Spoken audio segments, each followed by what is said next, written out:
araro nga mare, may lumabas na grupo ng mga susohong. Ringat nang huli kami para naman matikman ko. Kinakain daw kasi to at masarap i-adobo. Shoot mare, napakabonggang ipamulutan ito. Napakalasa, kumakatas-katas pa yung tiyan. Dahil nag-araro nga mare, may nagsisilabas na susohong sa mga lungga. Hindi pa ako nakakatikim nito pero nang huli pa rin ako. Ringat nakikipagpaligsahan ako dahil inaagawan ako ng mga ibon. Pati ba naman sa susohong, may kaagaw ako. Grabing mga susohong to, para naman ang sama, mga kalad ka rin din talaga. Mukhang nabulabog nga sila kaya nagsisilabasan. Ringat tinulungan na ako ni sir para makarami daw ako. Malasa daw kasi to at parang may gata. Basta i-adobo ko lang daw at termes na magugustuhan ko. Kaso mare, parang relyeno yung bet kong luto.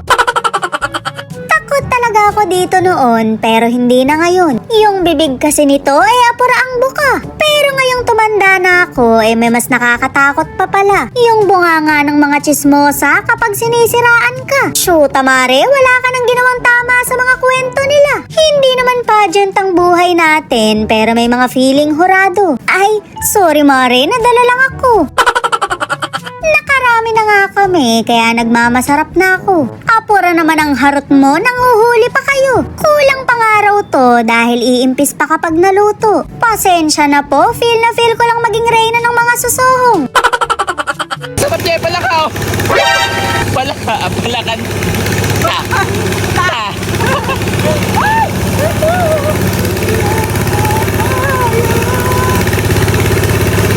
Marami ng araw to kaya umahon na ako sa putikan. Mare, si kuya lang halos ang nakahuli nito. May ambag naman ako pero mga 12 pieces lang. Sagot ko na lang kako yung iinumin namin. Sorry, magpupuro-puro kami. Kailangan nga munang hugasan to ng mabuti para mawala yung mga putik. Malamang alangan namang iluto agad yan. Hindi ka talaga nagtiting, panay inom kasi nasa isip mo. Kahit ano naman ang kakainin mo, hinuhugasan muna dapat. Pero sometimes hindi na kailangan kung bagong ligo naman. Ayan, dyan ka magaling sa kakatihan. Hindi nga ako yung nagluto dahil may tamang pagluluto daw dito. Shoot mare, wala na talaga akong ginawang tama. Pero okay lang yan dahil nasa tamang tao naman ako. Ikaw ba mare, nasa tamang tao ka na ba? Baka naman wala pa, i-shot puno na lang natin yan.